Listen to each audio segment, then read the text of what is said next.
বিশেষ করে দর্শকদের বলছি যারা হজে যাননি, ইসলাম সবচেয়ে গুরুত্ব দিয়েছে পারিবারিক জীবনকে। আর হজ একটা পারিবারিক ইবাদত। একা হজে গেলে কখনোই পূর্ণতা বোধ করবেন না। ছোট্ট বাচ্চা, সন্তান, স্ত্রী, আব্বা আম্মা সবাইকে নিয়ে হজ করার যে আনন্দ, যে স্পিরিচুয়াল পূর্ণতা, এটা একা হজে কখনোই বোঝা যায় না।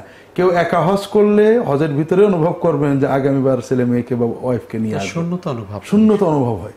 ইসলামের সব ইবাদতই পরিবারকে নিয়ে।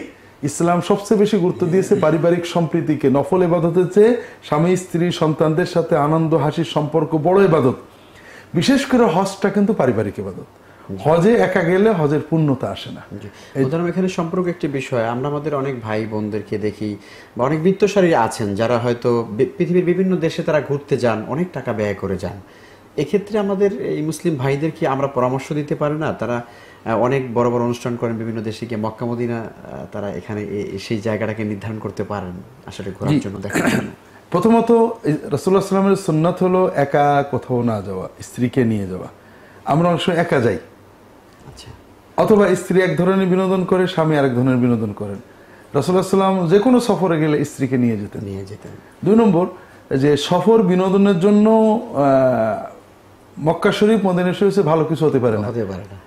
আল্লাহ তাআলা একটাই দেশে পাহাড় দিয়েছেন, সমুদ্র দিয়েছেন, বাইতুল্লাহ দিয়েছেন, মসজিদে নববী দিয়েছেন, যেখানে আত্মার আনন্দ আছে, রুহের খোরাক আছে, চোখের আনন্দ আছে, বেড়ানো আছে। কাজেই আমাদের উচিত বিত্তশালীদের সন্তানদেরকে নিয়ে, স্ত্রীর পরিবারকে নিয়ে বছরে অন্তত একবার হজে না হলো ওমরায় কিছুদিনের জন্য মক্কা শরীফে কাটানো, মক্কা শরীফের চত্বরে খেলাধুলো করা, মদিনা শরীফ মসজিদ নববী চত্বরে খেলাধুলো করা বাচ্চাদের জন্য কি অনেক অনেক বেশি আনন্দের। আলহামদুলিল্লাহ, আল্লাহ তাআলা আমাদের সবাইকে তৌফিক দিন। দর্শক, আমরা দোয়া করি সবাই সবার জন্য, যারা পবিত্র বাইতুল্লাহ জিয়ারত করতে পারিনি, মসজিদে নববী আমরা দেখতে পারিনি, আল্লাহ যেন আমাদের সবাইকে অতি তাড়াতাড়ি করে এই পবিত্র দুটো জায়গা দেখার তৌফিক দান করেন এবং হজ করার তৌফিক দান করেন। আমিন।